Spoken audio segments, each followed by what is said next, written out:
కశ్మీర్ ఉగ్ర ఉదంతం వెనుక ఉన్నదెవరు? ఈ దాడి ఎవరు చేయించారు? ఏ ఉగ్రవాద సంస్థ కారణం? ఇలాంటి ఎన్నో ప్రశ్నలు చర్చకు వస్తున్నాయి. ఈ సమయంలోనే కుట్ర వెనుక వినిపిస్తున్న పేరు ఖలీద్. ఈ ఉగ్రదాడి వెనుక అసలు మాస్టర్ మైండ్ అని తెలుస్తోంది. అసలు ఎవరి ఖలీద్? పహల్గామ్ అటాక్తో ఇతడికి సంబంధం ఏంటి? ఈ విషయాలను కనుక్కునే పనిలో ఆర్మీ నిమగ్నమైంది. ఖలీద్ బ్యాక్గ్రౌండ్ చెక్ చేస్తే విస్తుపోయే విషయాలు వెలుగులోకి వస్తున్నాయి. పాక్కు చెందిన లష్కరే సంస్థలో ఖలీద్ టాప్ కమాండర్గా ఉన్నాడు. ఇతడి అసలు పేరు సైఫుల్లా కసూరి. లష్కరే చీఫ్ హఫీజ్ సయీద్కు ఖలీద్ అత్యంత సన్నిహితుడిగా పేరు ఉంది. ఖలీద్ ప్రస్తుతం లష్కరే పెషావర్ హెడ్ ఆఫీస్కి అధిపతిగా ఉన్నాడు.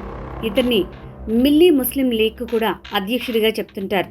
ఇది హఫీజ్ సయీద్కు చెందిన జమాత్ ఉద్ దవాకు రాజకీయ విభాగం. ఈ జమాత్ విభాగం పంజాబ్ ప్రావిన్స్ సమన్వయ విభాగం కూడా ఖలీద్ చూసుకుంటున్నాడు.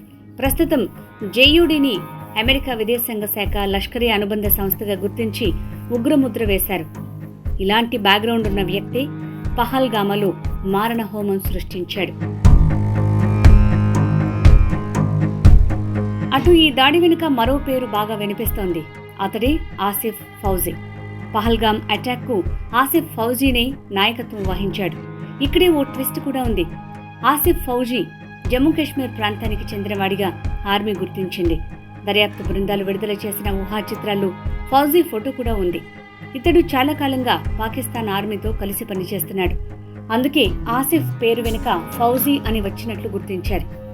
పహల్గామ్లో టూరిస్టులపై అటాక్ చేసిన తర్వాత సేఫ్ హౌస్కి ఫౌజీ వెళ్లినట్లు భావిస్తున్నారు.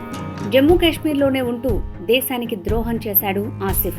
పాకిస్తాన్ కోసం పనిచేస్తూ పదుల సంఖ్యలో కుటుంబాలకు తీరని శోకాన్ని మిగిల్చాడు.